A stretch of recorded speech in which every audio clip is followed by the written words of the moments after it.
My interest level in AI is huge, and I've been spending a lot of time researching, reading, watching podcasts, going on different platforms, and really getting into it. I've been really getting into it. It's fascinating. I mean, it's such a huge world. I also look at it as far as it relates to data centers and real estate, and there's a lot of interest in and the demand for power. I mean, it goes over so many different layers and facets of our life. It's incredible. So I spend a lot of time doing a lot of research. I think we're in for some big surprises, some big changes, and I think that this is the time to definitely keep researching and learning about it, because I don't think real estate is going to be the same in 5 to 10 years. And you combine AI with robotics, and that's huge also. From cornfields to high-rises, office to industrial, houses to hotels, and every other asset class in real estate, we cover the people, the projects, and the profit. Welcome to the Investing in Iowa show. This show is for go-doers, action takers, and business owners. It's for people like you who are sick of Uncle Sam taking a huge bite of your apple. If you're looking to get ahead of what's taking place in Iowa, learn who is doing what, and how you can get in on the action, you're in the right place. Hosted by Neil Timmins, an Iowa native who has been involved in over $300 million in real estate right here in Iowa. Recording in studio from West Des Moines. Here's your host, Neil Timmins. I've got Adam Metzker here on the show. Adam, welcome. Thank you so much, Neil. Hey, you are the first repeat guest we've had on the show, so I'm excited to have you back. But remind the audience, who are you, where are you from, what do you do? I am very honored to be here. Very honored to be the repeat guest as well. My name is Adam Metzker, born and raised in Israel. I've been in the U.S. for now 20 years. Been starting investing in Iowa in 2016. And here we are in 2020, end of 25 almost. Yeah. And I have 4 boys. We're expecting a girl here soon. Yeah, thank you so much. Been very heavy in the rental side, property management. Buy right, manage tight. That's been the motto that I've been taught by my mentors back in LA. Traveled a lot. I still travel a lot. And we live in Pleasant Hill. Started buying land in the last few years to kind of, with the thought of developing. But then as I started seeing what that entails, I decided to maybe take the back seat on that and just kind of land bank. And so just kind of taking it easy lately, go to the gym, try to work very few hours a day and have my people kind of run the show. And the less of me, the better. Yeah. I know an episode that you and I did here last year. So in that one, we talked a lot about the rental portfolio. You had several hundred doors at the time. Bring me up to speed in the last year. What's changed since then? I understand you're selling or have sold. Yeah, a lot of changes. I've been trying to sell a lot of properties this year, and I'll be very honest, it's been very hard. The market has not been receptive to the properties that I've been trying to sell. What kind of things have you been selling? Anything, single families, Oh. multi-families. We actually just sold one property this year over in Highland Park. A bigger property. It was a group of 4 properties grouped together, kind of like a cluster. That ended up working out okay. And I think it was time for me to part with that property and hand it over to a competent developer. And so I'm excited to see what he'll be doing there. Very political property, I guess it was, which that was always interesting. You know, as you start getting into real estate and properties, there's some politics involved, especially when the city wants to revitalize certain areas. So that's great. It's all good, part of the game. So we sold only one property. And then I sold another house maybe a month ago, but to be honest, the market is just very, very flat. Just bad market right now. When you say bad market, pricing, showings, what as you say that, and how's that actually displayed itself when you're taking a property to market? Good question. We actually have a lot of showings. That's something we do have because we're priced. Most of the properties we're trying to dispose are, I'd say, 160,000 and below. And so we do get a lot of showings. We had a few offers, but buyers either getting cold feet or falling through in inspections, some financing. So it's just not able to get to the finish line. Are you seeing when you are getting offers, maybe you haven't had enough to be able to answer this question, but is it conventional financing? Is it VA? Is it FHA? FHA, VA, just one offer lately with a VA offer basic financing. I will say that it's buyers are very picky, and I think they're scared, and it's just we're just not able to get to the finish line. Yeah, but a lot of showings for sure, and so that's interesting. So we're not able to just kind of get over that hump, and I really can't explain it too much. I mean, I think if I took the prices down, if we reduce prices, I would assume that things would move, but I choose not to do so because I can, and so we're just gonna sit on them. And I actually kept them vacant. Kept most of the year. I kept the houses vacant, so it'd be easier to show because it's really hard to sell a property when you have a tenant. Yeah, very hard, very hard. It's hard for everyone. Hard for the tenants, hard for the management team, hard for the agent, hard for the selling agent, the listing agent. Yeah, it's just it's hard for everyone. So I've been keeping them vacant for months with carrying costs and all that. And now I just said enough. We're going into winter. We got to fill those places. And guess what? Rents are coming down also. So it's not only that we're not able to sell, we're not able to get the rents that we used to get 6 to 8 months ago. Give me an example and in terms of real dollars, a 2-1 or what was it and where are you seeing today in the marketplace? So a 3-bedroom, 1 bath in the south side. Nice. New floors, fresh paint, deck in the back, no garage. We were getting $1,250 for it, and now I was able to lease it for $1,095, so $1,095. Yeah. Another one is a 2-bedroom, 1 bath, huge yard, fenced, Beaverdale area, and we were getting $1,350 for that one. I leased it now for $1,100. We got it leased. 1-bedroom apartments, we were getting $795. That one went to $725, which maybe is not a huge decline there. 10% sounds material. Yeah. So yeah, I mean, it's just tough. And we're giving specials. We're giving specials, 1 month rent free, 2 weeks free. Sometimes just give us a deposit and let's sign a lease and pay us next month. We got to make the deals. Got to make a wheel-in deal. Vacancies increasing. I just saw, if you saw the business record that came out here this Wednesday, vacancy had an increase. I'm going off top, maybe 7, maybe it's 93% occupancy. Sounds okay, yeah. But when we were at 97, 96, and all this is on apartments specifically.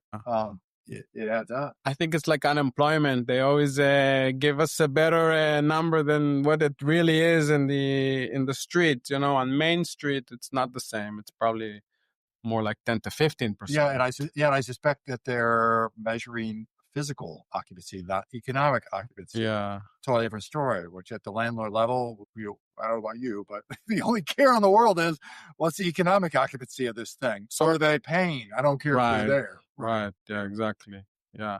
And that's been a little bit difficult also. We've had more turnovers because people are losing jobs. And that goes back to the macro also conversation that I think we'll be getting into. Yeah.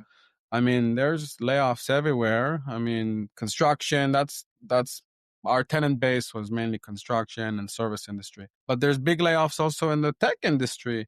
Maybe we don't see it so much in Iowa, but San Francisco, New York, there's a lot of layoffs right now. Salesforce just lay off 4,000 people because they have AI to do the coding. Because they have AI. So let's talk about the other side of AI, which means, as an employer, potentially you can employ AI and lay off some of your own people. Well, or the reality is you can just do more with less. And that may mean also with your time. Right. How are you using and what's your perspective on AI and where do you see it today? Are you using it today? What's your interest level in AI? My interest level in AI is huge, and I've been spending a lot of time researching, reading, watching podcasts, going on different platforms, and really getting into it. I've been really getting into it. It's fascinating. I mean, it's such a huge world. I also look at it as far as it relates to data centers and real estate, and there's a lot of interest in the demand for power. I mean, it goes over so many different layers and facets of our life. It's incredible. So I spend a lot of time doing a lot of research. I think we're in for some big surprises, some big changes, and I think that this is the time to definitely keep researching and learning about it, because I don't think real estate is going to be the same in 5 to 10 years. And you combine AI with robotics, and that's huge also. And that's what I've been researching a lot. AI with robotics. And that combination is just so powerful, so powerful. I mean, there's already robots that do roofing. I think lawn care is taking a big change with robotic lawn care, basically. Anything from even hotels that you can put, and I own a motel, you put AI, you put camera system, and they can do counts of how many people come in, to what doors they're going in and going out. I mean, the things you can go with that is incredible. And also, I think, with the cost, technology they say that technology is a deflationary force. And so I think as it relates to real estate, it would be interesting to see what it's going to do as far as the costs to build a new house. There's already 3D printers that build houses. There's a big outfit out in Texas that does it. And so there's a big chance that costs are going to go down. And they talk about the age of abundance, that AI is going to bring abundance. And that has to do with also some UBI, universal basic income, and how there's just going to be such an abundance that people essentially won't have to work, but the cost of everything will be coming down. So building a house. And that's primarily due to, one would think, the labor side, but maybe I have seen some pieces where they can apply AI on the material side to try to drive the cost, right? How do we get cheaper wood, which means a totally different product, right? 100%. It's just not cheaper wood. It's a wood substitute. 100%. It's not just the labor. Everyone thinks the labor. Everyone goes to the labor first thing. Yeah, of course, labor is going to be a big thing. But the other thing is the efficiency of building itself, and then creating new materials. That's a huge thing that they talk about also. So wood, there's going to be different types of wood. There are going to be new materials that are going to be coming to life through AI, and that's incredible also. Really incredible. Yeah, it's really interesting to think the various things that could be done there. Yeah. Yeah, we talk about, it's largely been said that, people just aren't going to work anymore, right? Well, a segment of the people aren't going to work anymore, but I think that sounds nice, but they weren't, some of these people aren't qualified to work today. Right. At anything. Right. Or maybe not at much. Right. Unfortunately. Yeah. So what does that really look like? Yeah, there's two schools of thought there. A lot of people, and I don't know which one is the correct one. I don't necessarily take to one or the other. I don't know what to believe anymore, personally, just as a whole. I think the financial system is changing. That has to do with AI also, and just in general, just technology, just the ability today to process much more transactions, to get things to be more transparent. And there's other things we can talk about a little bit later on that. But to answer the labor part, will there be more different jobs created? Yeah, maybe. Will it take some time to train to those new jobs? And will those people still want to come to work? I mean, who knows, right? And then the other side is, there's going to be jobs lost, and that's it. And there will be people are just that's why UBI will be coming in. That's why people will just be sitting at home and getting money from the government, digital money, by the way, which goes into the crypto and blockchain and all that. The CBDC, it's called, central bank digital currency. And they'll basically control every movement. They'll know when they go buy cigarettes or liquor or go to the gym or go and put gas in their car, and if you don't vote for that party, maybe they'll take it away or not. There's also that kind of conversation. I don't know if we'll get there anytime soon, but where everyone's watching, you can't hide anymore. There's cameras everywhere. I mean, it's a different world. Hey, Iowa investors. This is Ava Bautkamp, Chief of Staff at Legacy Impact Investors. Have you thought about adding real estate to your portfolio but don't have the time or desire to play landlord? At Legacy Impact Investors, we do the heavy lifting. Our team finds the deals, manages the properties, and handles all the day-to-day operations. Our select group of qualified investors co-invest with us, gaining ownership equity without opening a tenant email or responding to a maintenance call. They just share in the income, appreciation, and tax benefits. These opportunities aren't for everyone. They are for qualified, accredited investors only. If you want to learn more, please visit LegacyImpactInvestors.com to apply. Well, let's talk about crypto, and then we're going to bring this full circle because, of course, people are going to be wondering, why are we talking so much about AI and then crypto? Because at the end of the day, we're going to bring this, I'm going to ask you to, Adam, is how does this all relate to real estate? And then ultimately, how does one profit from real estate here in Iowa as a result of these technologies that are taking place? But let's go to crypto. Yeah. So crypto, right? It wasn't that many years ago that I recall that anybody who talked about, Bitcoin was a, modern day hippie, total cuckoo. All Wall Street hated this idea and the government thought it was the stupidest thing ever. Right. And now all of a sudden, magically, they've embraced it.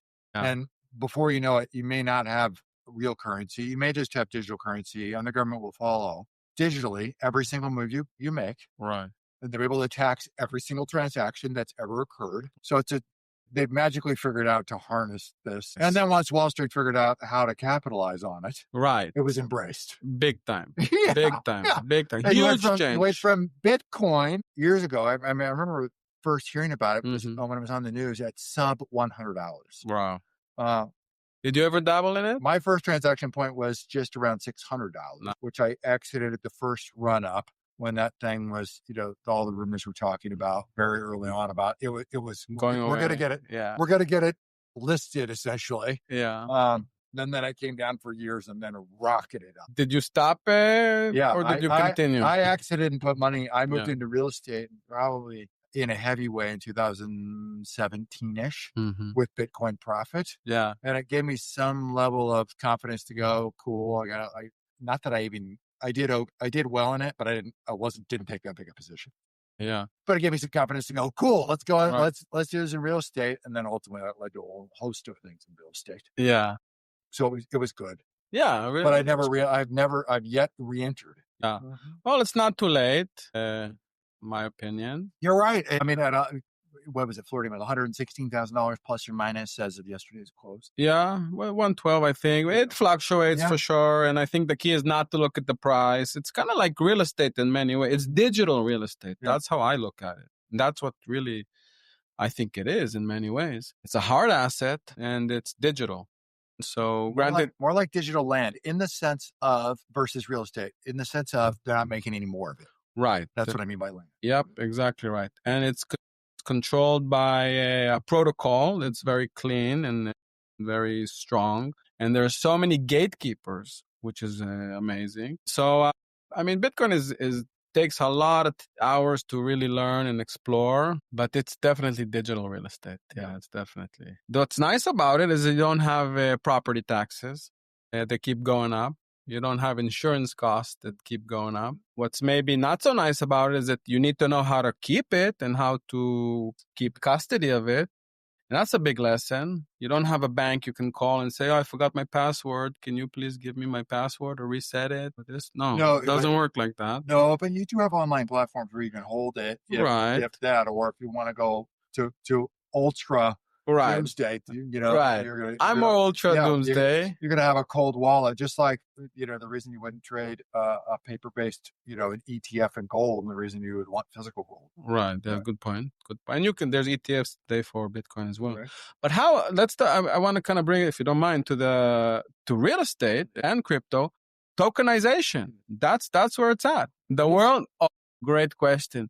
Tokenization essentially it's the best way to compare it is to stocks, to shares. Tokenization is when you take an asset and you issue tokens that are on the blockchain. That's where crypto comes in. They're on the blockchain. So the blockchain has certain rules and has what's called a smart contract. And when you create a blockchain, you create a sets of rules, and the tokens are the ones that have to transact and move based on those rules, basically. And so as a result, you can take a property and you can issue tokens and you can sell shares of it. You can sell tokens essentially and basically transact it like shares. Basically, that's the best way to explain it, except that it's digital and that it is very transferable, so you can transfer it. And it abides by a certain protocol. And that's the key. What's the benefit of that versus, a single asset I'm thinking something actually listed with shares, transacting that way.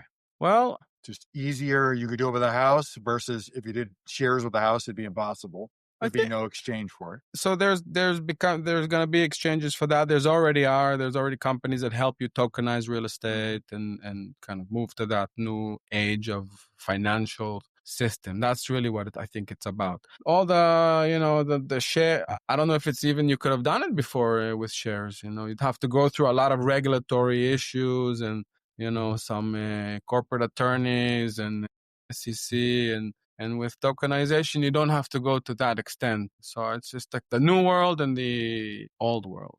That's really what it is. What's the benefit of that? I'm wondering if there's enough demand. If you're going to go buy a place, it's $25 million. You can tokenize it. The idea is that I'm going to sell these off to investors. That's a great question. So I don't think there's enough demand right now, but I think it's going to come. Because that's the new world again. It has to do with the crypto as a whole, the blockchain. We just got to go back to the blockchain. That's where it's at. The banks, you don't know what's on the balance sheet for the bank. They tell you this and that, but you can see all the transactions there, and it's also fractional reserve, right? The fractional banking. It's known, so there's really nothing there. That's also the difference, I think, is that with the tokenization, it has to be backed by something that's tangible and super transparent. And so I think the big difference there is that as people start realizing that the old financial system is crumbling, and it is crumbling, there's just no doubt about it. And so as it crumbles, there's going to be this move to the new financial system, which is crypto and blockchain. $37 trillion in the hole. We continue to print money. Ray Dalio has talked about this at length and says, that most of Wall Street is too scared to talk about a system that is collapsing slowly, demise, right, because we continue to print money, and that sooner or later that there's going to be a reckoning. And so you've seen there's been a conversation. I mean, you've seen this. The Fed announced that they anticipate reducing rates yet this year. Right. Let's talk about 2 rate cuts. Yeah, but the yield curve appears to be normalizing. The yield curve on the short end is falling. The yield curve on the longer end, the 5 years has fallen, but the longer end is holding, if not increasing. Yeah. By the way, side note there also. Good thing you bring that up. The bond market's been decimated in the last, year or two, whatever it is. And crypto and all the stable coins, they call them stable coins. That's what's saving. It's going to save the bond market in a sense. That's the new, it's all, they do this crazy financial engineering that, you got to spend a lot of time, and really it's very hard. I'm no expert on it. I don't pretend to be an expert here, but I know enough to be dangerous, or know enough to understand that the system is very sick, very, very sick. And so now they're issuing those stable coins because China doesn't want to buy our bonds anymore. No one wants to buy the US bonds anymore because the devalue of the dollar, it keeps debasing all the time. The money printer, like you said, the interest that we have to pay on that money. And so now they're issuing these stable coins that are essentially backed by bonds. And it's just kind of like a cacamania way to just engineer more printing of money and more bonds and more everything that's happening. Yeah, who knows what's going to happen. But so if we can agree with the base argument is that we're in a challenged financial system, that we are going to continue to print money, and we're not climbing out of a debt hole anytime soon or ever. Right. How can one make money? And it seems like there's a handful of places which you've touched on. Real assets, is it crypto? The idea being Bitcoin is a real mainly Bitcoin. Gold for sure. Been doing really good lately. And real property. Yeah, real property for sure. Even though that we open this conversation, that some of the challenges today, there's challenges inside the system as it relates to real property. Yeah. But inflation, in an inflationary environment, which we probably are in, above average inflation for an above average period of time would be my assertion. I would agree. That real property does well over that period of time. Yes, for sure. I think hard assets, like you just said, real estate will always do good. And in general, when there's a financial crisis, money doesn't disappear. It just changes, not even hands also. It changes industry. Yeah, reallocated. Exactly. So that's what I think we're going to see. It's not like it's going to disappear completely. It's just some are going to be beneficiaries of that. And those are asset holders. and some are not going to be the not beneficiaries of it. So it just depends where you want to be, and you want to try to find the trends and invest in the trend and see where the big money is going and see what the big companies and the big investors and big tech companies are doing. These treasury companies now, they talk about that a lot, about putting Bitcoin in your treasury and things like that, which is big. And just kind of have to follow the trends, follow the money, follow the smart money. And also, I'd like to say on that is, some people, when you have big wealth, you're happy with a 4 or 5% return, 6% return.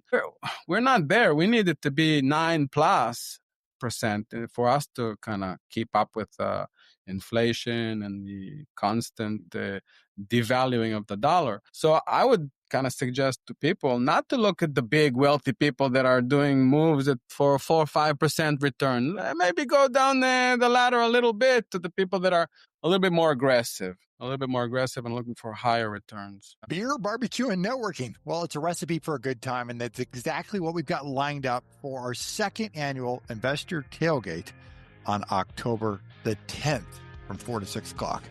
I'm hosting it right here for local investors, and you are invited. There's no agenda. There's no speeches. It's just a relaxed evening to hang out, make some connections. Of course, enjoy some dinner and drinks on me. Now, we had such a blast last year that we had to bring it back.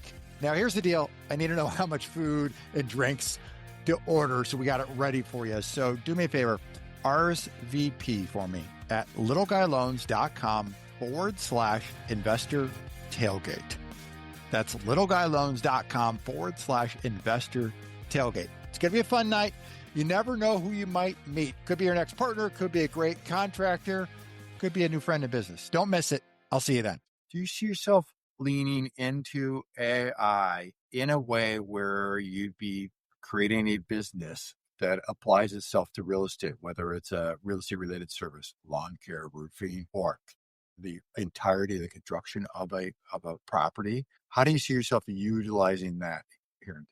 I'm still doing a lot of work as far as research on that. I don't know what my in is on it yet. I've been thinking about it day and night. That's what keeps me up awake at night with fun, with joy, not worrying. And I don't worry anymore. I try not to worry. I mean, I wouldn't say that I don't worry at all. Of course I worry. But I'm at the point that, I built my small real estate empire. Now I'm building my family empire. The wealth for me now is being able to go to the gym at 8 and 9 o'clock in the morning and 11 o'clock in the morning and 2 o'clock in the morning. In fact, I came just here after going to the gym and waking up with my kids and all that. So my end to the new world, I'm not so sure yet where it's going to be. I just don't know yet. I'm still looking at it, thinking about it day and night. I think, we talked a little bit earlier about how I want to get on a robot mower. Yeah. And you said, I'll buy it first and let you know how it is. I want to let some other people do it also first, see what they're doing and kind of follow the trend there. I think that definitely we need more housing. We can't, that I think no one can contradict or. Yeah, as a nation, we're grossly undersupplied. And right. I think specifically, and we're in an environment that is just going to continue to get worse unless it's subsidized or technology comes in and dramatically reduces the cost of the construction. Correct. Because those 1900 built houses, there's just how much more life do they have? I mean, even though you can go in and put more money into it, but that's the old system again. So I think it's about building new houses today with robots. So 3D printing, I mean, that's a robot, basically. It's a robot. It's going to have to go past that. 3D printing homes that I've seen are... They are crap. They are crap. They look like a hive. Yeah, they are. And it's going to evolve beyond that for sure. Yeah, for sure. It's a good 1.0. And to have some technology to go cool. Yeah. Maybe we'll use the 3D printer to build the foundation. Right. To pour the foundation. That's all it's good for. Yeah. I agree. 100%. Yeah. But then you become more of an industrialist and not so much a real estate guy, now you're in manufacturing, and so that's a whole different asset class. It's a whole different environment. Maybe that's what's going to happen. But I think the need for housing is there. The need for cheap housing is there and building it more cheaply. Yeah. And I even spoke today to a very nice guy. His name is Ronald Woods. used to be a big time developer over here in town. He's like 92. He trades. He's such a cool guy. Such a cool guy. And even he told me, you can't make it work today. It's very, very hard to build. It's as far as the numbers don't make sense. It's just the cost is so high. The improvements of the land, the materials, the contractors. Material, labor, and interest. Yeah. Sooner or later, Yeah. something's got to give, or we're in this environment which we've largely find ourselves in today. Yeah. Which is people, unless you had a project in the pipeline. Yeah. No new projects are going on in the Nothing's pipeline. happening. You see the permits and the starts that are taking place. Right. Coming down the pipeline for apartments specifically, and then some of the warehouses. Yeah. There isn't much in the pipeline. Not much. So I think the key is to keep, to see how costs can go down and make it more affordable. And everyone talks about affordability. But now I think we're in the precipice of it. It's going to happen soon with those robots that are going to build those houses. So I think I'd like to be on that end of it.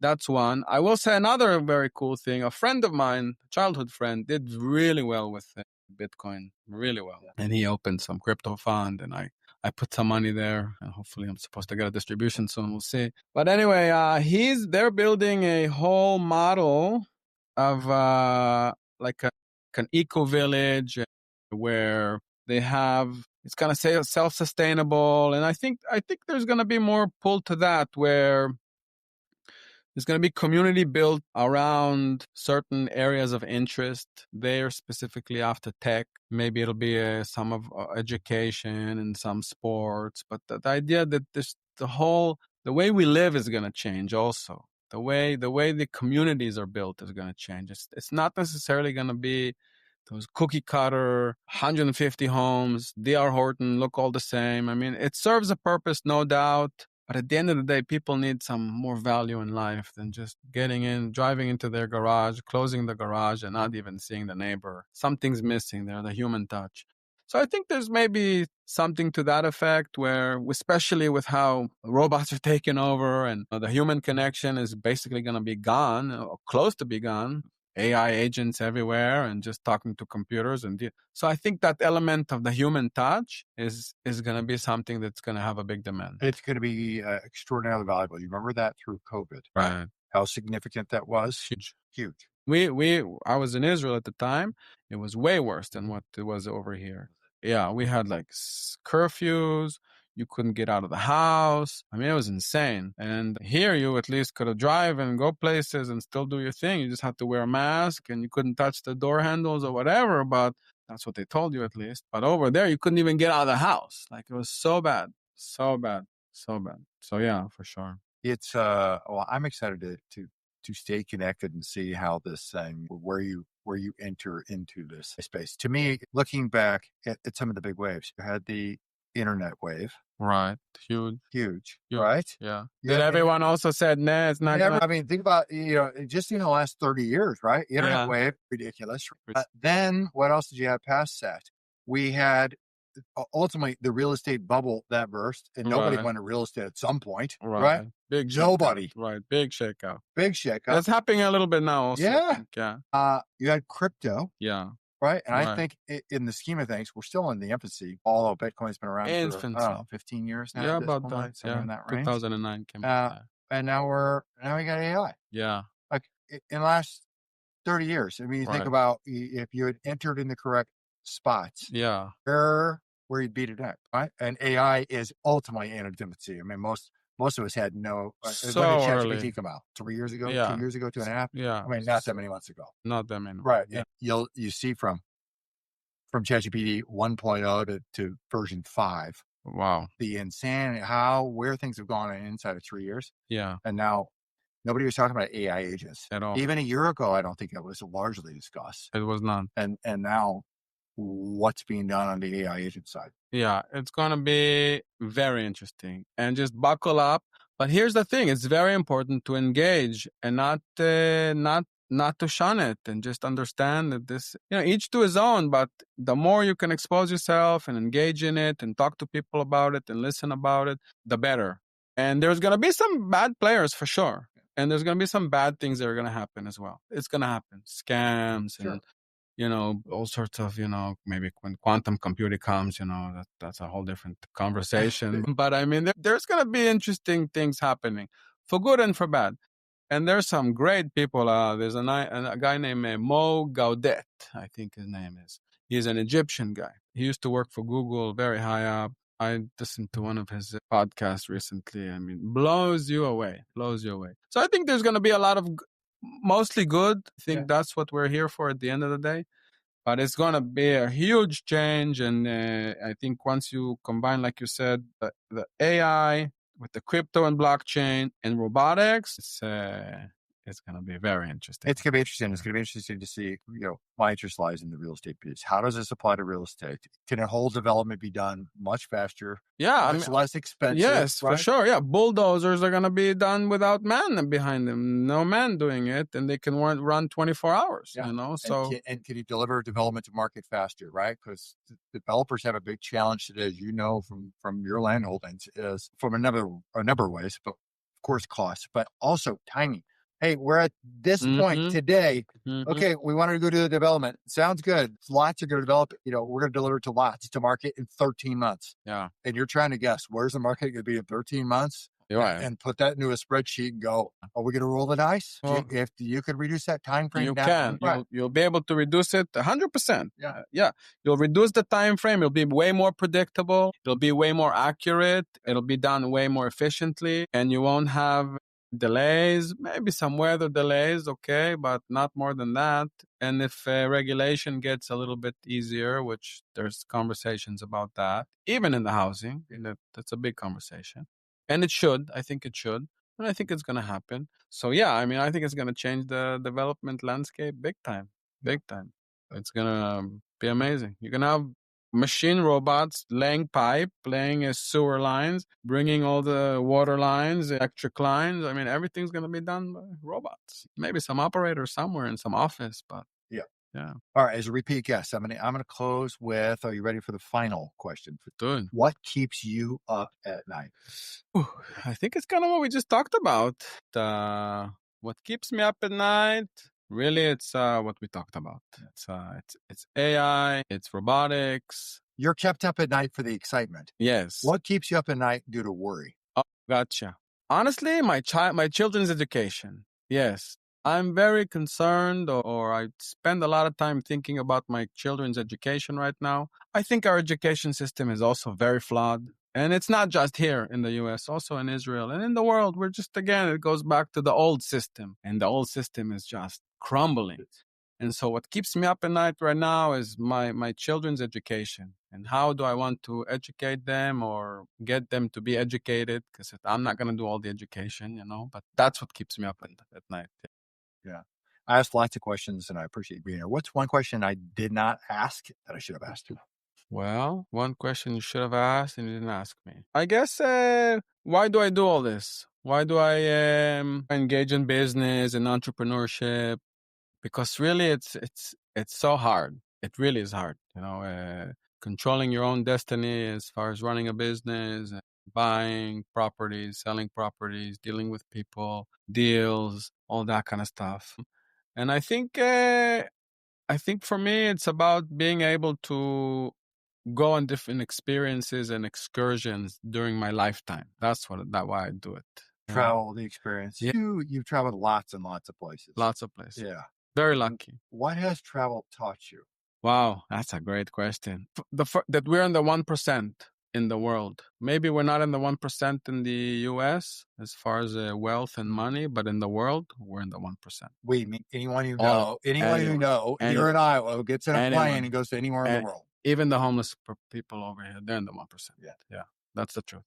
So that's kind of like the straightforward. And then the other thing is dealing with, say, uncomfortable situations. Just being somewhere that the language is different, that, back in the day, today with the phone, it's so much easier. But I traveled when I was younger and you didn't have it was cost a lot of money to use the phone in a different country. And when you're young and you don't have so much money, then you have to kind of figure it out and just dealing just with what comes and just navigating through the challenges of traveling and cultures, languages, different foods, but it's even more, it's deeper than that.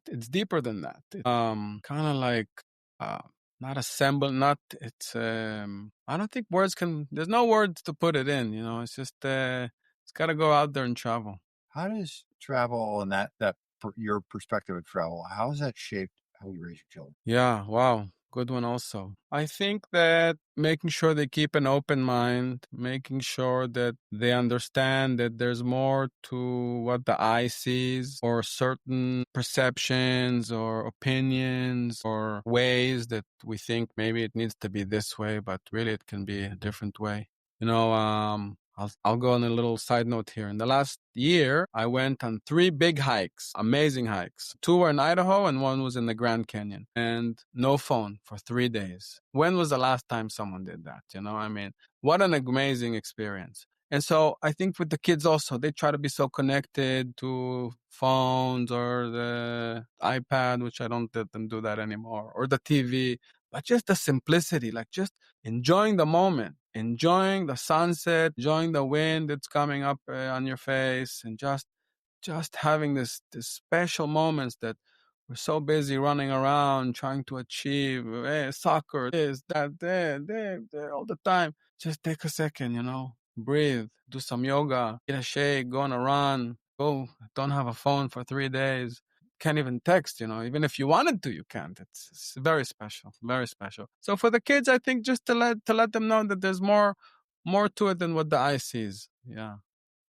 I'm excited to talk again in a year, see where we're Yeah. at, see how you find and strike that unique balance between leaning in on the technology side of things to capitalize, and then the other side of life, leaning out of technology. Yeah, exactly. You're right. Point. To connect and probably ground oneself. Yeah. For people, they want to find you, follow you, connect with you. Where can they go? What should they do? Well, I have a website, adammetzker.com.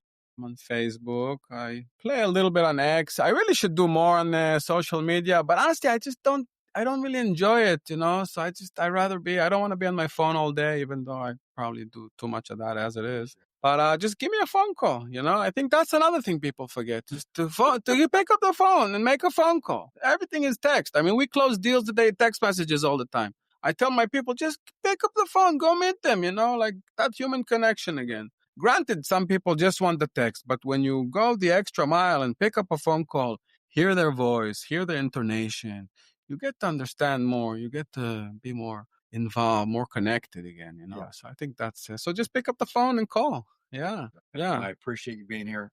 Thank you, man. Hey, quick reminder, our investor tailgate is October the 10th. Beer, barbecue, networking, dinner, drinks, they're on me.